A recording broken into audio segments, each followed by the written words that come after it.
আনুষ্ঠানিকভাবে শেষ হয়েছে এবং আমি আদালতের কাছে আসলে ন্যায় বিচার প্রত্যাশা করেছি এবং যারা আসামি তাদের যাতে কঠোর শাস্তি প্রদান করা হয় এবং এটা অবশ্যই একটা মানবতা বিরোধী অপরাধ হয়েছে।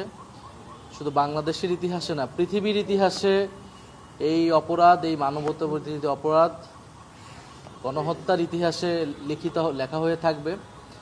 এবং এই মামলায় এখন পর্যন্ত এটা ব্যক্তি হিসেবে শেখ হাসিনাকে আসামি করে এই মামলা চলমান আছে বা বিচারটা হয়তো আসবে, কিন্তু আমি মনে করি যে এটা শুধু ব্যক্তির সংগঠিত অপরাধ নয়, বরং এটা রাজনৈতিক অপরাধ। ফলে দল হিসেবে আওয়ামী লীগকে বিচারের আওতায় আনা উচিত।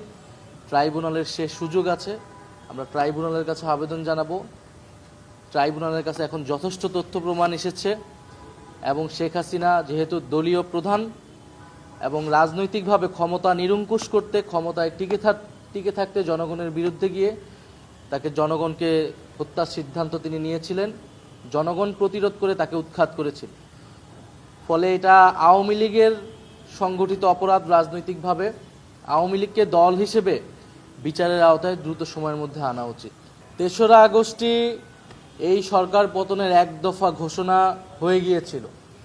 ফলে তখন থেকে আমাদের পক্ষে, আমার জনগণের পক্ষে, জনগণের কাছে শেখ হাসিনার সরকার আর বৈধ ছিল না। আমরা নতুন সরকার গঠনের প্রস্তুতি নিচ্ছিলাম, কারণ এই সরকারকে আমরা রাজনৈতিকভাবে আমরা মেনে নিচ্ছিলাম না এবং আমরা উৎখাতের ঘোষণা দিয়েছিলাম।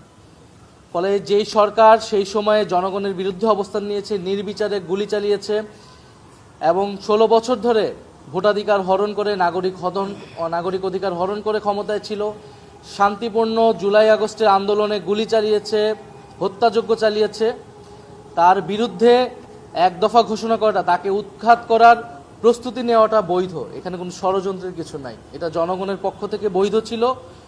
জনগণের অভ্যুত্থান হিসেবেই জুলাই আগস্ট অভ্যুত্থান সংগঠিত হয়েছিল।